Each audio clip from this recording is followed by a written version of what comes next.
চলে আসছে মেশিন, কাটতে হবে ধান, হরাইতেছি ডিম, নিতে হবে বাজারে। আসসালামু আলাইকুম সম্মানিত ভিউয়ার্স, সবাই কেমন আছেন? আশা করি অনেক ভালো আছেন।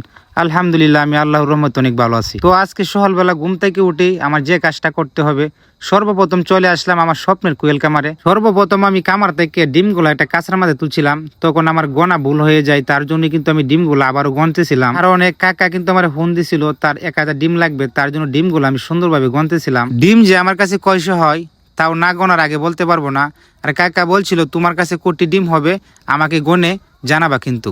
আলহামদুলিল্লাহ, এখন কিন্তু ডিমের বাজার মোটামুটি ভালো, কারণ শীতটা অনেক বেশি, তার জন্য ডিমের বাজারটা আগে তো একটু ভালো হয়েছে। ডিম কিন্তু গনতে গনতে গনা শেষ, 1000 ডিম আমার কাছে হয় না। তারপরে কি করলাম, চলে যেতেছি দৌড়ে দৌড়ে হাওড়ে আমাদের ধান খেতে। আজকে মেশিন আসছে, ধান খেত কাটতে হবে। তারপরে যে কাজটা করলাম, হাতে নিলাম কাশি, আরেকটা নিলাম লসি, আর তিরফল আগে রাইখাইছিলাম কেতে রাইলো বিছায় তৈরি রাখছে। আর ব্যাপারীরা ঘুরতেছে, অনেক মানুষ তামসা দেখতেছিল ধান নেওয়ার জন্য। তখন আমি বললাম ধানের দর কত করে দিবেন আপনারা?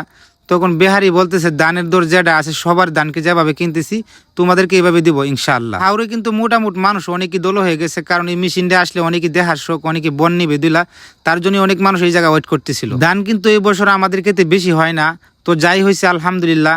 না পরে বলতে পারবো কয় মন কাটাতে হয়েছে আমাদের ক্ষেতে। তারপরে চতুর্কানি কেটটা কাটা হয়ে গেছে, এখন কিন্তু মেশিনের ধানগুলো ডালবে। আর এই সাতলের মেশিনের ধান কিন্তু 16 মনের উপরে টাঙ্কি দাঁড়ে না। তারপরে কি করলো, ডালা শুরু করে দিল।